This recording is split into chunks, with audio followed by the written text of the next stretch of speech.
অন্তরাত্মাতে ঈশ্বরের বাক্য থাকবে, তো লোকরা বাক্য অটোমেটিক তার জীবনে কাজ করবে। কিছু পরিস্থিতি আসবে তো বাক্য সে ফলো করবে, বাক্য সে পালন করবে। বাক্য সে সানডেতে শেখাচ্ছিলাম যে বাক্যতে লেখা আছে যে তোমার প্রতিবেশীকে কি করো, জোর সল কী করো।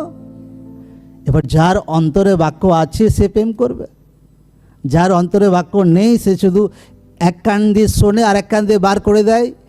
হ্যাঁ, বাক্যের কোনো লেনদেন নেই, ঈশ্বরের সঙ্গে করে তার কোনো লেনদেন নেই, ব্যাস ব্লেসিং নিয়ে তার শুধু মতলব। তো সে কোনোদিন প্রেম করতে পারবে না, সে কোনোদিন ঈশ্বরের বাক্য ফলো করতে পারবে না।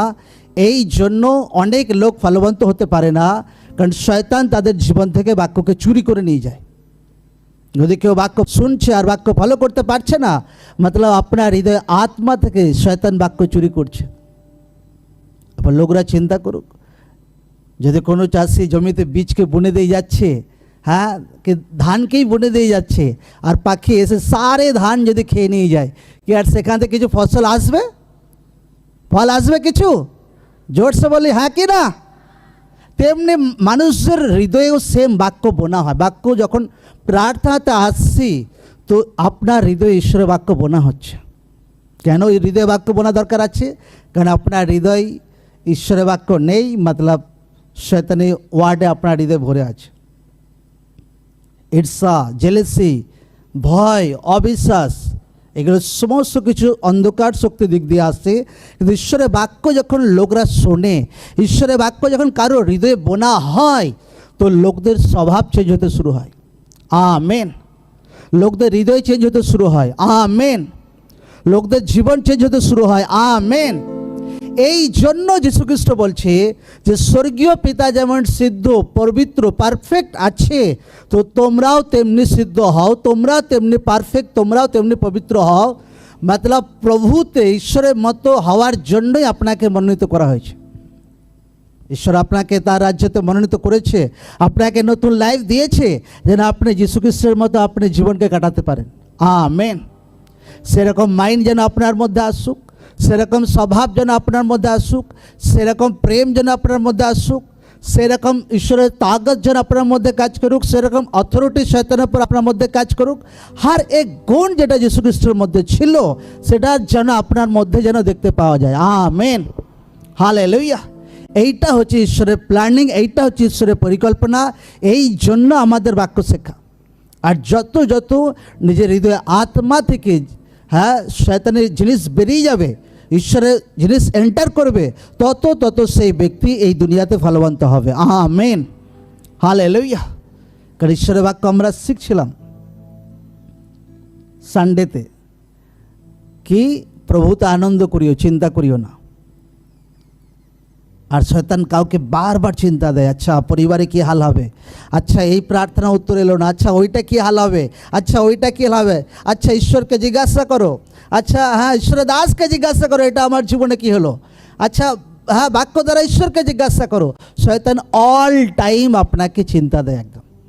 কিন্তু যখন কোনো ব্যক্তি বাক্য শিখছে যে না প্রভুতে আমাকে আনন্দে থাকা দরকার আছে, আমাকে বাক্য হৃদয়ের আত্মাতে রাখা দরকার আছে, আর সেই ব্যক্তি যখন সেই বাক্য তার মাইন্ডে, তার হৃদয় আত্মাতে রাখবে, লাইফ টাইম কোনোদিন তার জীবনে ডিপ্রেশন চিন্তা অ্যাটাক করতে পারবে না একদম।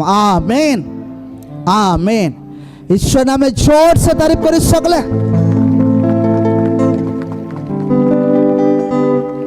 আমেন। এই জন্য প্রভুতে কেন বাক্য শেখা দরকার আছে? প্রভুতে যে কোনো ব্যক্তি যত বারে আত্মাতে বাক্যতে, তার টেনশন তত কমে যায়। হালেলুয়া। লোকরা হবে এত মণ্ডলী কি টেনশন, কি চাপ।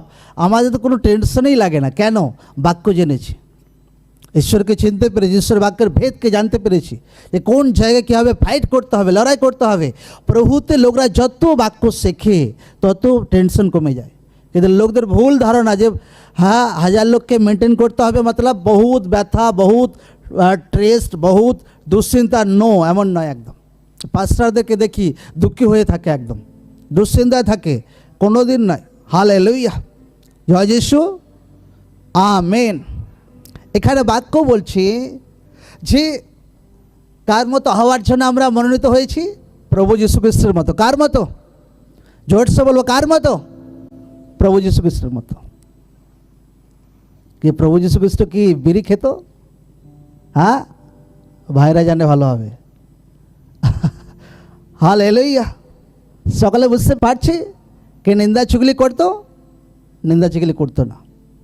ফরিসীদের কোনো কোনো টাইমে ডাঁট মারতো, কিন্তু তাদের ভুলকে ধরানোর চেষ্টা করতো। কারণ তারা ফরিসী শুদ্ধকে ভাবতো যে আমরা ঈশ্বরকে মানি, ইহোবা পরমেশ্বরকে মানি, কিন্তু তাদের অন্তরে কোনো বাক্য ছিল না একদম।